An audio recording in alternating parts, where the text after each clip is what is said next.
주 예수님의 은혜가 함께 하시기를 빕니다. 오늘도 우리와 함께 하시는 하나님께서 여러분 모두를 지켜주실 줄 믿습니다. 이것을 믿으며 오늘 하루의 삶을 살아갑시다. 먼저 하나님께 예배하겠습니다. 사도신경으로 우리의 신앙을 같이 고백합시다. 나는 전능하신 아버지 하나님, 천지의 창조주를 믿습니다. 나는 그의 유일하신 아들 우리 주 예수 그리스도를 믿습니다.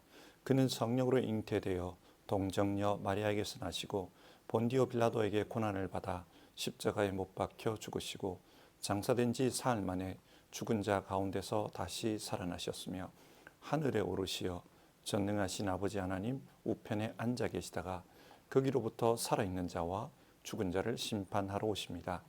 나는 성령을 믿으며 거룩한 공교회와 성도의 교제와 죄를 용서받는 것과 몸의 부활과 영생을 믿습니다. 아멘. 오늘은 학개서 1장의 말씀을 살펴보려고 합니다. 학개서 1장 3절부터 8절의 말씀을 받들어 읽겠습니다. 학개 예언자가 주님의 말씀을 받아 전한다. 성전이 이렇게 무너져 있는데 지금 너희만 잘 꾸민 집에 살고 있을 때란 말이냐. 나 만군의 주가 말한다. 너희는 살아온 지난 날을 곰곰이 돌이켜보아라. 너희는 씨앗을 많이 뿌려도 얼마 거두지 못했으며 먹어도 배부르지 못하며 마셔도 만족하지 못하며 입어도 따뜻하지 못하며 품꾼이 품삯을 받아도 구멍난 주머니에 돈을 넣음이 되었다. 나 만군의 주가 말한다. 너희는 각자의 소행을 살펴보아라. 너희는 산에 올라가서 나무를 베어다가 성전을 지어라. 그러면 내가 그 성전을 기껍게 여기고 거기에서 내 영광을 드러내겠다. 나 주가 말한다. 아멘. 학개서는 무너졌던 예루살렘 성전을 다시 세우는 것과 관련된 말씀입니다. 이 말씀을 이해하기 위해서는 당시 시대 배경을 아는 것이 좋습니다. 주전 539년 페르시아가 바벨론을 무너뜨립니다. 그래서 바벨론이 망합니다. 바벨론의 포로로 끌려갔던 유대 사람들은 다시 고향으로 돌아올 수 있는 기회를 잡은 것입니다. 그런데 유대인들이 바빌론에서 살아갈 당시 하나님은 선지자를 통해서 계시의 말씀들을 주셨습니다. 그 말씀들을 통해 유대가 왜 망했는지 그것을 깨닫게 합니다.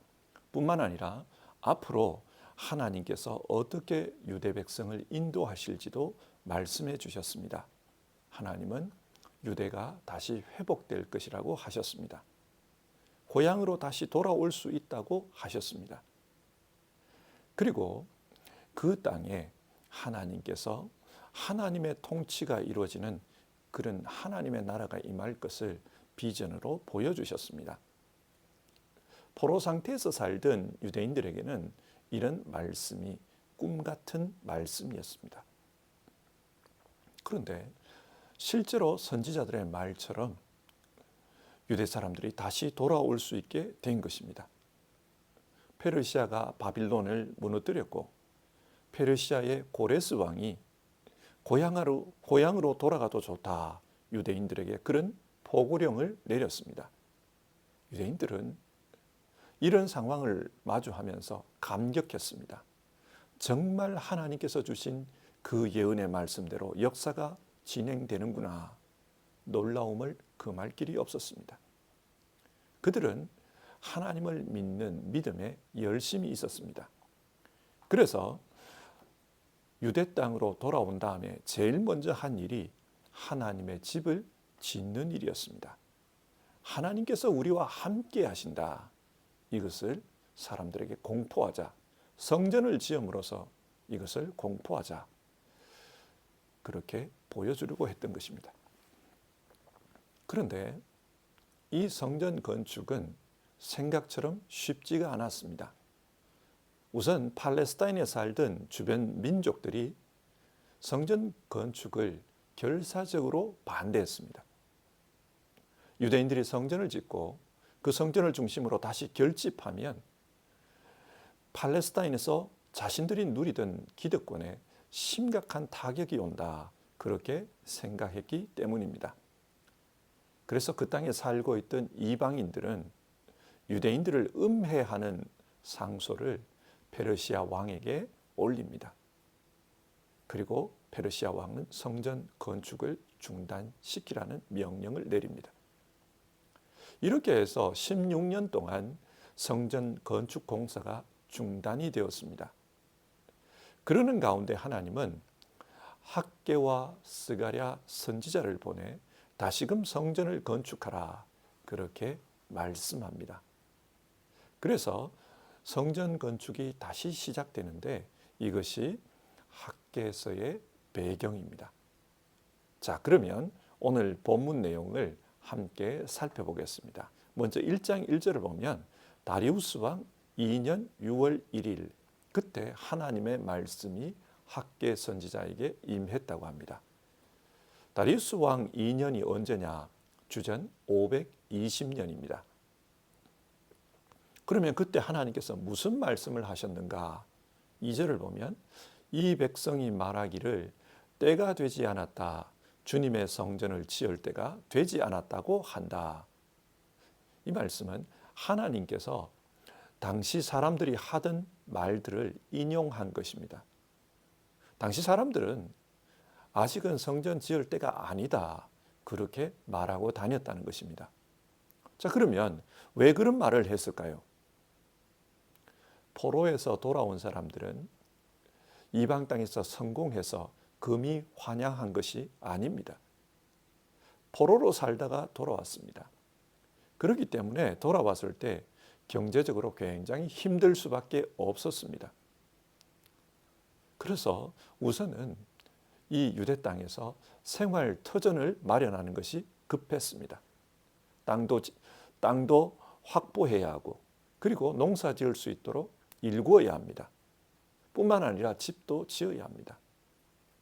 자, 이런 어려운 상황에서 하나님을 믿는 믿음 하나로 열심 하나로 성전 건축을 하려고 했는데 그것이 중단이 된 것입니다. 이렇게 중단되었을 때 하나님의 특별한 도우심이 있을 줄 알았지만 사실은 그렇지 않았습니다.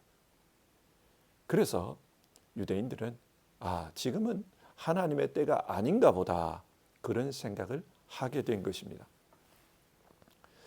그런데 문제는 그렇게 시간이 흐르면서 성전 건축 자체를 사람들이 고려하지 않게 되었다는 사실입니다. 성전 건축해야 한다 이런 생각 자체를 이제 하지 않는 거예요. 그래서 하나님이 꾸짖으면서 말씀합니다. 1장 4절 성전이 이렇게 무너져 있는데 지금이 너희만 잘 꾸민 집에서 살고 있을 때란 말이냐. 하나님은 자기 터전을 일구는 것에만 바쁘고 성전 건축에는 마음이 없는 사람들을 꾸짖었습니다. 그러면서 지금 현실을 한번 돌아보라고 합니다. 6절인데요. 너희가 씨앗을 많이 뿌려도 얼마 거두지 못했으며 먹어도 배부르지 못하며 마셔도 만족하지 못하며 입어도 따뜻하지 못하며 품꾼이 품삯을 받아도 구멍난 주머니에 돈을 넣음이 되었다. 한마디로 열심히 노력해도 모든 노력이 헛수고였다는 말입니다. 포로에서 돌아온 후에 정말 열심히 노력했지만 왜 경제적으로는 아직도 어려운 상황을 벗어나지 못하는가? 한마디로 말해서 구멍난 주머니에 돈을 넣고 있었기 때문이라고 합니다. 지금까지 돌아온 그 사람들은 헛수고하면서 살았다는 것입니다. 그러면 왜 지금까지의 그 노력이 헛수고가 되고 말았습니까? 하나님은 그 이유를 이렇게 말씀합니다. 9절인데요. 나 만군의 주의 말이다. 나의 집은 이렇게 무너져 있는데 너희는 저마다 제 집 일에만 바쁘기 때문이다. 하나님의 일보다 자기 일에 바쁘기 때문이다. 그런 이야기를 하십니다. 우선순위의 문제를 거론한 것이지요. 여러분, 성전이 무엇입니까? 성전은 하나님께서 자기 백성과 함께 계신다. 그것을 상징하는 집입니다. 유다 역사 말기를 보면 유대인들은 하나님께 등을 돌렸습니다. 하나님께 등을 돌리고 우상을 섬겼습니다. 이런 상황에서 예루살렘에 성전 건물이 서 있는 것은 아무런 의미가 없었습니다. 그래서 하나님은 바빌론 군대를 데려와서 그 성전을 무너뜨려 버립니다. 그리고 바빌론에 끌려간 그 포로들의 삶, 고난의 삶, 그걸 통해 유대인들이 마음 깊숙이 회개하도록 만드십니다. 그렇게 회개했을 때 하나님은 이 유대 사람들에게 예루살렘 성전을 다시 지으라고 합니다. 그러나 유대인들은 먹고 사는 문제가 너무 힘들다 보니 그 성전 건축을 계속해서 미루고 있었습니다. 그때 하나님께서 묻는 겁니다. 과연 무엇이 너희들에게는 제일 중요하냐? 그것을 묻습니다. 하나님의 말씀은 이런 거예요. 너희를 때린 이도 하나님이고 너희를 회복시키는 이도 하나님이다. 너희에게 복을 주는 이도 하나님이고 너희에게 벌을 주는 이도 하나님이다. 그러므로 하나님과의 관계를 회복하는 것이 제일 중요한 일 아니겠느냐, 그런 말씀을 하는 겁니다. 하나님께서 우리와 함께 계신다. 그 사실을 알고 그 사실에 근거해서 살아가는 것이 중요합니다. 그래서 다른 무엇보다도 지금은 성전 건축에 힘써야 한다, 그렇게 말씀한 것입니다. 이 이야기를 들은 총독 스룹바벨과 대제사장 여호수아는 하나님의 말씀을 그대로 받아들입니다. 그래서 그 말씀에 순종해서 성전 건축에 힘을 씁니다. 그런데 또 다른 문제가 발생했어요. 어떤 문제입니까? 성전 공사를 시작한 지 한 달쯤 지났을 때, 그러니까 기초 공사가 이제 진행되고 있는 거지요. 그런데 사람들이 그 공사를 보면서 크게 실망했습니다. 왜 실망했는가? 성전 규모가 너무 작다는 거예요. 옛날에 있었던 솔로몬 성전과 비교해 볼 때 너무 초라하다. 그래서 실망한 것입니다. 이렇게 공사 자체에 대해서 실망해 버리면 더 이상 공사가 잘 진행이 안 됩니다. 그거 아이고 참 초라하다. 그래서 하나님이 그들에게 이런 말을 합니다. 2장 4절인데요. 그러나 스룹바벨아 이제 힘을 내어라. 여호수아 대제사장아 힘을 내어라. 이 땅의 모든 백성아 힘을 내어라. 하나님은 힘을 내라고 합니다. 성전 건축을 진두지휘하고 있는 총독과 대제사장 그리고 백성들에게 힘을 내어라, 그렇게 말씀합니다. 그러면서 2장 9절 그 옛날 찬란한 그 성전보다도 지금 짓는 이 성전이 더욱 찬란하게 될 것이다. 나 만군의 주가 말한다. 눈에 보이는 성전은 작고 초라해 보여도 하나님께서 이 성전을 옛날 성전보다 더 찬란하게 만들어 주겠다는 것입니다. 어떻게 해요? 하나님의 영이 그 성전에 함께 머물러 있을 것이라고 합니다. 여러분, 성전의 가치는 어디에서 나옵니까? 건물의 화려함입니까? 아니면 훌륭한 건축 자재에서입니까? 그렇지 않습니다. 건축적인 의미에서 보면 성전 역시도 집의 하나일 뿐입니다. 그러나 이 집의 하나인 성전이 특별한 것은 하나님께서 그곳에 머물고 계시기 때문입니다. 하나님 때문에 성전은 특별합니다. 따라서 지금 짓는 성전이 외적으로는 초라해 보여도 하나님이 그곳에 함께 계시기 때문에 더욱더 찬란하게 될 것이다, 그런 말씀을 하십니다. 그리고 주전 520년 9월 24일에 이런 말씀을 하십니다. 성전이 세워지기 전 너희들의 삶이 얼마나 힘들었느냐. 그러나 성전이 지어진 후 너희들의 삶이 어떻게 복될 것인지를 너희는 알아야 한다. 하나님께서 복을 주시겠다는 겁니다. 그리고 유대인들의 대표인 그 스룹바벨에게 영광이 임할 것이다. 그런 이야기도 해주십니다. 이 모든 복과 영광이 하나님으로 말미암아 나타나게 된다는 겁니다. 그래서 지금 성전이 작고 초라해 보여도 실망하지 말라. 하나님 그런 말씀을 하셨습니다. 이것이 학개서의 내용입니다. 자, 오늘 말씀을 한번 정리해 봅시다. 하나님은 유대인의 성전 건축 이야기를 통해서 우리 인생에서 무엇이 제일 중요한지를 교훈하고 계십니다. 예수님은 마태복음에서 이런 말씀을 하셨습니다. 너희는 먼저 하나님의 나라와 하나님의 의를 구하여라. 그리하면 이 모든 것을 너희에게 더하여 주실 것이다. 하나님과의 관계를 먼저 우선시하면 다른 모든 것에 대해서 하나님께서 책임져 주신다는 말씀입니다.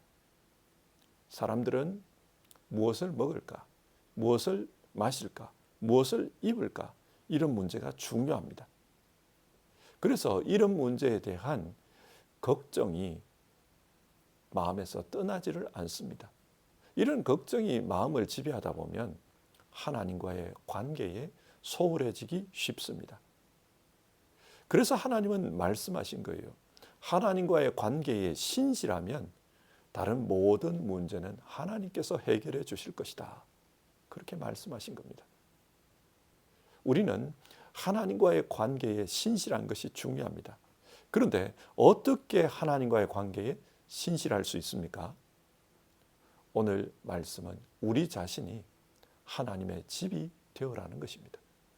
우리 안에 하나님의 성전을 세우라고 하십니다. 성전은 하나님께서 우리와 함께 하시는 집이라고 했습니다. 예수님은 자신의 몸을 성전이라고 하셨어요. 왜냐? 우리는 예수님 안에서 하나님과 함께 할 수 있기 때문입니다. 죄는 하나님과 우리 사이에 담을 만들어 버렸습니다. 그런데 예수님께서 그 막힌 담을 허무셨습니다.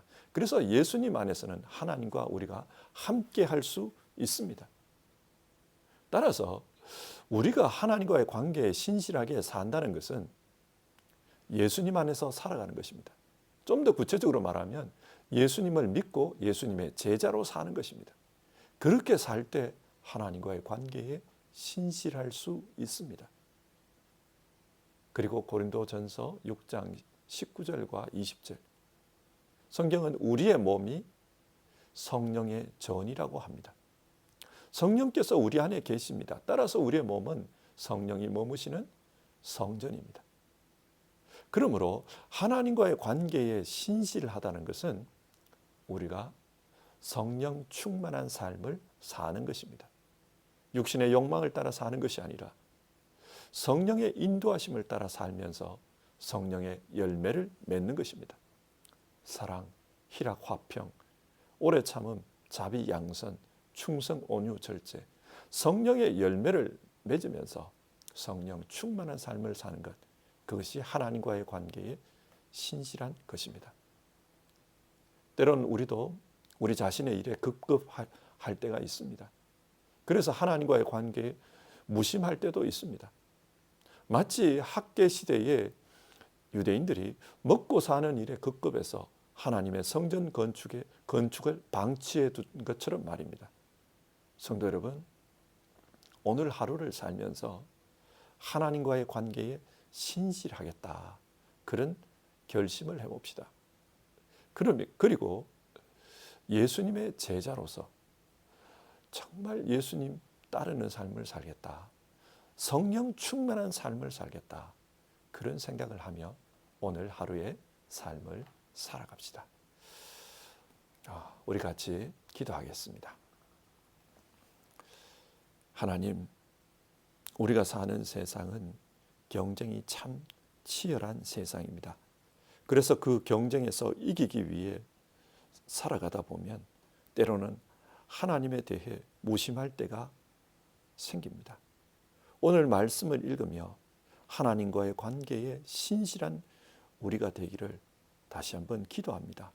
아무리 세상살이가 바쁘고 또 해야 할 일이 많아도 그 무엇보다도 예수님의 제자로 사는 일, 성령 충만한 삶을 사는 것, 그것을 사모하오니 주님 우리를 도와주시옵소서. 진심으로 우리 모두 성령 충만한 삶을 살 수 있도록 도와주시옵소서. 정말로 예수님의 제자로서 예수님을 따르고 예수님을 닮아가는 우리 모두 되도록 도와주시옵소서. 이것을 사모하는 우리 성도님들을 성령님께서 도와주시고 그 심령 속에 역사를 일으켜 주시옵소서. 오늘도 주 안에서 살아가는 우리 모두 되기를 바랍니다. 오늘도 주님 더욱더 사랑하며 사는 우리 되기를 바랍니다. 예수님의 이름으로 기도드립니다. 아멘. 오늘 하루의 삶을 하나님의 성전으로서 그렇게 살아가는 우리 모두 되기를 바랍니다. 주님 가르쳐 주신 기도로 아침 예배를 마치겠습니다. 하늘에 계신 우리 아버지, 아버지의 이름을 거룩하게 하시며 아버지의 나라가 오게 하시며 아버지의 뜻이 하늘에서와 같이 땅에서도 이루어지게 하소서. 오늘 우리에게 일용할 양식을 주시고 우리가 우리에게 잘못한 사람을 용서하여 준 것 같이 우리 죄를 용서하여 주시고 우리를 시험에 빠지지 않게 하시고 악에서 구하소서. 나라와 권능과 영광이 영원히 아버지의 것입니다. 아멘.